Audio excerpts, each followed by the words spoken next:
May taong biglang nagsabi ng isang bagay na nakakapikon.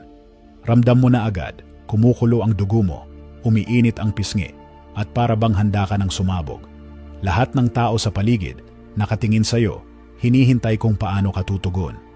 At sa isip mo, parang natural lang na sumigaw, gumanti, o maglabas ng matatalim na salita para ipagtanggol ang sarili. Pero ito mismo ang eksaktong sandali na tinutukoy ng mga sinaunang Stoic philosophers. Ang mga taong may tunay na lakas ay hindi ang pinakamaingay, kundi ang pinakakalmado. Hindi sila nananalo sa pamamagitan ng pagtaas ng boses, kundi sa pamamagitan ng kontrol sa sarili. Ang galing nila ay nasa kakayahang pumili ng tamang sagot kahit sa gitna ng matinding emosyon.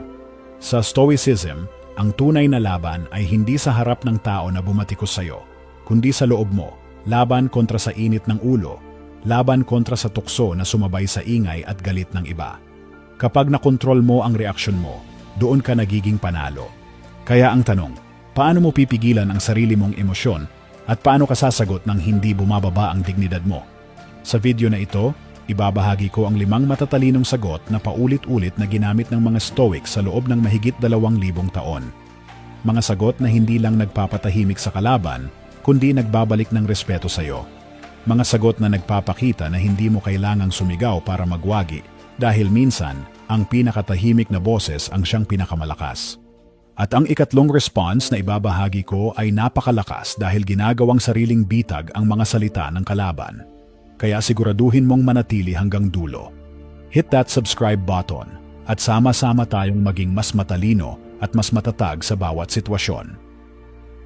Response number 1. Naiintindihan ko ang punto mo. Pwede mo bang ipaliwanag?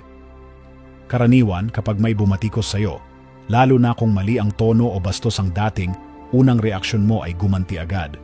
Minsan gusto mong ipakita na hindi ka basta-basta, kaya lalaban ka ng salita laban sa salita. Pero ito ang pagkakamali ng karamihan. Sumasabay sila sa emosyon ng kalaban, imbes na kontrolin ang sitwasyon. Ang unang matalinong sagot na ginagamit ng mga Stoic ay simple pero napakalakas. Naiintindihan ko ang punto mo. Pwede mo bang ipaliwanag? Bakit ito mabisa? Kasi karamihan ng taong mahilig mangbash o mambatikos ay hindi talaga handa na suportahan ang kanilang mga sinasabi. Madali silang magbitaw ng salita gaya ng walang kwenta yan o hindi mo alam ang sinasabi mo. Pero kapag hiningi mo na ang detalye, kung saan galing ang ideya nila, madalas wala silang solidong sagot. Isipin mo ito, may meeting ka sa trabaho. Pinaghirapan mong i-present ang proposal mo. Biglang may sumabat at sinabing, wala namang sense yan. Maliwanag na hindi mo alam ang market. Natural, gusto mong ipagtanggol ang sarili mo. Ilista lahat ng research at effort na ginawa mo.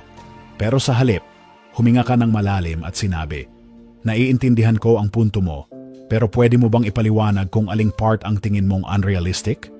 Anong mangyayari? Biglang sila ang mapipilitang magpaliwanag. At kung wala silang sapat na basehan, unti-unti silang matitigilan. Minsan pa nga, mapapahiya sila sa harap ng iba dahil lalabas na wala silang sapat na alam. Ito ang tinatawag na power of curiosity. Hindi ka nakipag-away, hindi ka nagtaas ng boses, pero ikaw ang nagkontrol ng usapan. Imbes na ikaw ang nasa depensa, sila ang napilitan magpaliwanag. Gusto ko ring i-highlight ang payo ni Socrates na hinahangaan ng mga Stoics. The only true wisdom is knowing you know nothing. Kapag tinanong mo ang kalaban para ipaliwanag ang sarili nila, nagpapakita ka ng humility, handa kang makinig. Pero sa parehong oras, ipinapakita mo rin kung gaano kababaw ang kanilang batikos. Psychologically, ito ang nangyayari. Ang taong galit ay nasa emosyonal na estado. Pero kapag tinanong mo sila ng logical na tanong, napipilitan silang lumipat sa rational side ng isip nila. At sa prosesong iyon, madalas lumalabas na wala palang laman ang kanilang argumento. Importante, dapat genuine ang tono mo. Hindi sarcastic, hindi patutsada. Kasi kapag nagmukha kang nanunukso, baka lalong gumulo ang sitwasyon. Ang sikreto ay tunay na curiosity. Parang gusto mo talagang maintindihan. Gamitin mo ang response na ito sa mga taong mahilig maghagis ng malabong akusasyon. Sa halip na ikaw ang bumagsak sa emosyon, hayaan mo silang mahulog sa bitag ng sarili nilang salita. Response number 2, tama ka. At ito ang gagawin ko tungkol dito. Minsan, ang pinakamabilis na paraan para manalo ay hindi sa pagtanggi o pagdepensa, kundi sa pag-amin. Pero hindi ito pag-amin na mahina ka. Ito ay tinatawag na strategic surrender. Kapag may tumama na valid na puna laban sa'yo, imbes na makipagtalo, sabihin mo agad, tama ka. At ito ang gagawin ko tungkol dito. Simple lang, pero sobrang lakas ng dating nito. Isipin mo ito, nasa client meeting ka, kasama ang buong team. Biglang sinabi ng kliyente, medyo may halong frustration. Paulit-ulit na kayong late mag-submit. Nawawalan na kami ng tiwala sa inyo. Ramdam mo ang tension. Ang team mo nakatingin sa'yo. Parang gusto nilang ipagtanggol mo ang lahat ng dahilan. Kulang sa tao, technical challenges, pagbabago ng scope. At lahat ng iyon ay totoo naman. Pero kung gagawin mo yon, lalo ka lang magmumukhang defensive. Ang ginawa ko noon, tumingin ako sa kliyente at diretsyong sinabi, tama ka. At ito ang gagawin ko tungkol dito. Starting this week, mag-i-implement kami ng bagong project tracking system. Bawat Friday, makakakuha kayo ng update para hindi na kayo masurpresa. At ako mismo ang magbabantay para matupad ang bagong deadline na mapagkakasunduan natin ngayon. Boom!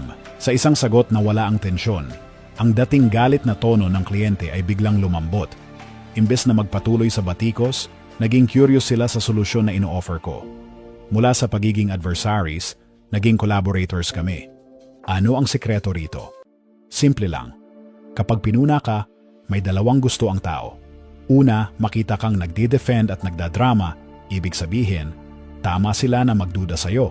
O pangalawa, makita na seryoso ka at gagawan mo ng aksyon ang problema. At guess what? Kapag pinili mo ang pangalawa, nawawala ang dahilan nila para mainis. Sabi nga ni Epictetus, don't explain your philosophy, embody it. Huwag kang puro paliwanag, ipakita mo sa aksyon. Pero may babala, gumamit lang ng response na ito kung valid talaga ang puna. Kung unfair o mali ang batikos, hindi ito bagay. Ang lakas ng linyang ito ay galing sa katapatan at kagustuhang ayusin ang sitwasyon. Kaya tandaan mo, kapag totoo ang mali mo, huwag ka nang gumastos ng oras sa pagdepensa. Aminin mo agad, tapos ipakita mo ang plano para solusyonan. Sa halip na masira ang respeto sa'yo, lalo pang tataas. Minsan, ang kritiko mo pa mismo ang magiging kakampi mo. Response number 3. Interesting yan. Ano ang nagpaisip sa'yo ng ganyan? May mga tao na hindi talaga naghahanap ng solusyon o makabuluhang usapan. Ang gusto lang nila ay mang-provoked, mang-insulto, o basta makapang-asar. At dito pumapasok ang ikatlong sagot ng Stoics. Isang linya na elegante, kalmado, pero sobrang lakas ng tama. Interesting yan. Ano ang nagpaisip sa'yo ng ganyan? Bakit ito mabisa? Kasi imbes na gumanti ng insulto, binabalik mo ang tanong sa kanila. Parang sinasabi mo, sige, pakinggan natin kung saan ka nang gagaling. Pero deep inside, alam mong sa pagbubukas nila ng bibig, sila rin ang magbubulgar ng kahinaan ng argumento nila. Isang halimbawa, may dinner party ako na inattendan. Kasama ko ang isang kaibigan na freelancer, isang graphic designer na matagal nang matagumpay sa larangan niya. Habang nag-uusap ang lahat, biglang may nagsabi, buti ka pa, freelancing lang. Parang laro lang sa computer. Walang totoong responsibilidad. Kita mong insulto talaga, di ba? Pwede siyang gumanti, ilista ang mga kliyente niya, ang hirap ng trabaho niya, o ipaliwanag ang sacrifices na ginawa niya para makamit ang success niya.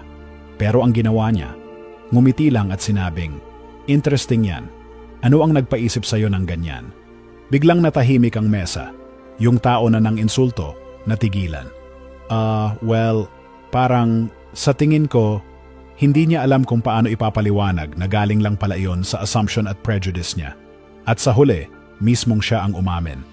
Actually, hindi ko talaga alam kung ano ginagawa ng freelancers. At ayon, lahat ng tao sa mesa nakita kung sino ang may sense at sino ang wala. Ito ang kagandahan ng response na ito. Pinipilit mong ipakita na curious ka, pero sa likod nun, hinahayaan mong sila mismo ang maglantad ng pagkakamali nila. Hindi mo sila tinapakan. Sarili nilang salita ang nagpakita ng kanilang kamangmangan. Sabi nga ni Marcus Aurelius, the best revenge is not to be like your enemy. Habang sinusubukan kanilang hilahin sa level ng petty insults, pinapakita mong kaya mong manatiling kalmado, curious, at dignified. Ang sikreto rito ay ang tono. Dapat genuine, hindi sarcastic. Kung magmumukha kang nangaasar, baka lalo pang lumala ang gulo. Pero kung tunog interesado ka talaga, sila mismo ang mapapaisip. Bakit ko nga ba nasabi yon?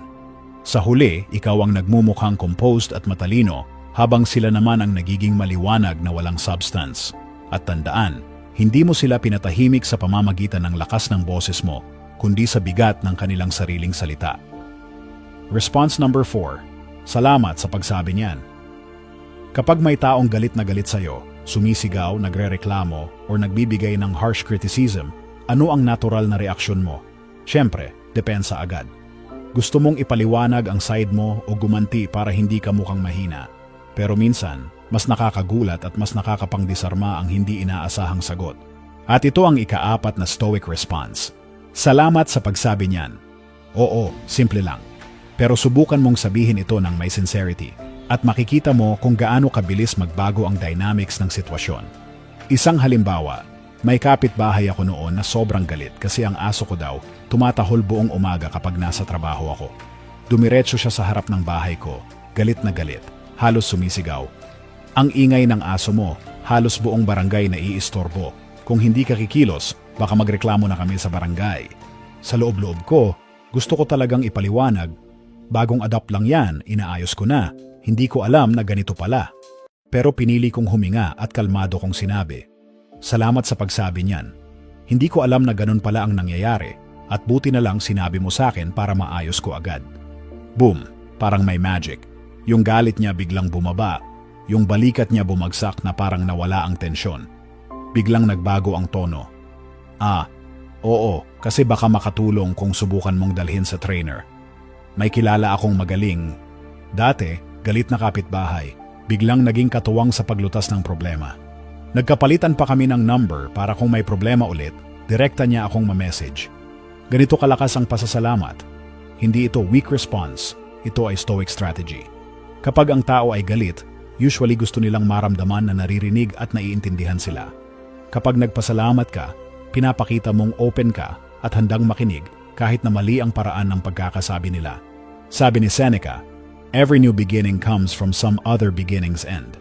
Kapag tinanggap mo ang feedback, kahit harsh, nagtatapos ang away at nagsisimula ang mas maayos na usapan.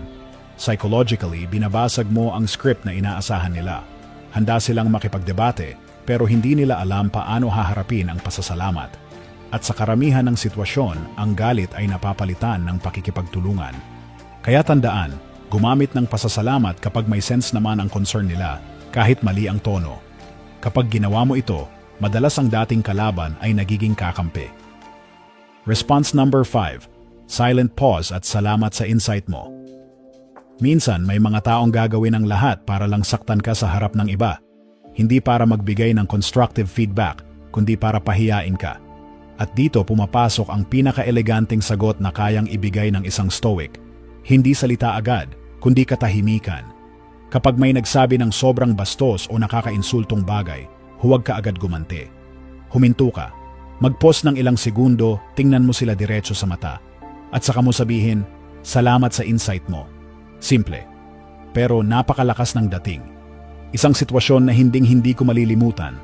Nasa harap ako ng mga potential partners, nagpe-present ng bagong marketing strategy. Ang presentation ay smooth, lahat engaged, hanggang sa may isa sa mga competitors na halatang naiinggit. Bigla siyang sumabat. Hindi siguro tayo dapat makinig sa payo ng isang taong halatang kulang sa experience. Mas mabuti sigurong makinig tayo sa mas may alam. Boom! Insulto sa harap ng lahat. Natural gusto ko sanang maglista ng achievements ko, banggitin ang credentials ko at ipamukha ang mga sablay niya. Pero pinigilan ko ang sarili ko. Huminto ako. 3 segundo ng tahimik na pagtingin sa kanya. At saka ko sinabi, salamat sa insight mo. Tahimik ang buong kwarto. Yung insulto niya, parang mas lalo tuloy na rinig ng lahat dahil pinatagal ng katahimikan. At imbes na ako ang mapahiya, siya ang nagmukhang maliit at insecure. Alam mo ang nangyari? Pagkatapos ng meeting, lumapit ang iba't ibang tao at nagsabing, impressive ang composure mo kanina. At guess what? Kami ang nakakuha ng kontrata, partly dahil nakita nilang unprofessional ang asal ng kalaban ko. Bakit effective ito? Kasi binibigyan mo ng spotlight ang mga salita nila. Hindi ka sumasabay sa ingay, kundi ipinapakita mo ang kontrast ng dignidad mo laban sa kabastusan nila. Sabi nga ni Epictetus, it's not what happens to you, but how you react to it that matters. At dito, pinakita mo na kahit gaano kasama ang trato sa'yo, ikaw pa rin ang may kontrol. Ang katahimikan mo ang nagbigay bigat, at ang simpleng salamat ang nagpakita na hindi ka natitinag. Psychologically, nai-expose ang kalaban. Yung mga nakikinig, hindi na iniisip kung tama ba ang sinabi niya. Iniisip nila kung bakit niya nasabi iyon sa paraang bastos. At doon ka panalo. Kaya tandaan, kapag sobrang below the belt na ang atake, huwag mong ibaba ang sarili mo sa level nila. Patahimikin mo sila sa pamamagitan ng katahimikan at dignidad. Ngayon, natutunan mo na ang 5 smart responses na ginagamit ng mga Stoic para patahimikin ang kahit sino, hindi sa sigaw, kundi sa composure at karunungan. Unang response, gamitin ang curiosity. Naiintindihan ko, pwede mo bang ipaliwanag? Pinapakita nito na kaya mong kontrolin ang usapan. Ikalawa, kapag mali ka talaga, aminin agad at may aksyon. Tama ka, at ito ang gagawin ko tungkol dito. Mas nakakakuha ito ng respeto kaysa sa depensa. Ikatlo, ang eleganteng pagbabalik ng tanong. Interesting yan. Ano ang nagpaisip sa iyo ng ganyan? Hayaan mong sila mismo ang maglantad ng kahinaan ng argumento nila. Ikaapat, unexpected gratitude. Salamat sa pagsabi niyan. Nakakabasag ito ng galit at nagiging daan para sa cooperation. At ikalima, ang katahimikan at simpleng pasasalamat. Silent pause at salamat sa insight mo. Isa itong master move na nagpapakita ng disiplina at dignidad. Lahat ng responses na ito ay may isang common thread. Ikaw ang may kontrol sa sarili mo. Hindi mo pwedeng kontrolin ang sinasabi ng iba, pero lagi mong pwedeng kontrolin ang reaksyon mo. Sabi nga ng mga Stoic, ang tunay na lakas ay hindi nakikita sa lakas ng boses, kundi sa tibay ng loob. Hindi mo kailangang patunayan ang sarili mo sa lahat ng oras. Minsan, ang pagiging kalmado mo pa mismo ang pinakamalakas na sagot. Kaya sa susunod na may mang-insulto, magalit, o sumubok sirain ang mood mo, alalahanin mo. Hindi ang sitwasyon nila ang magdidikta ng resulta, kundi ang sagot mo. Kung nakatulong sa iyo ang video na ito, bigyan mo ng like, i-share sa iba para kumalat ang wisdom, at huwag kalimutang mag-subscribe para sa mas marami pang Stoic lessons. Ang reaksyon mo ang totoong sukatan ng iyong karakter. Kaya piliin mong maging matatag, piliin mong maging Stoic.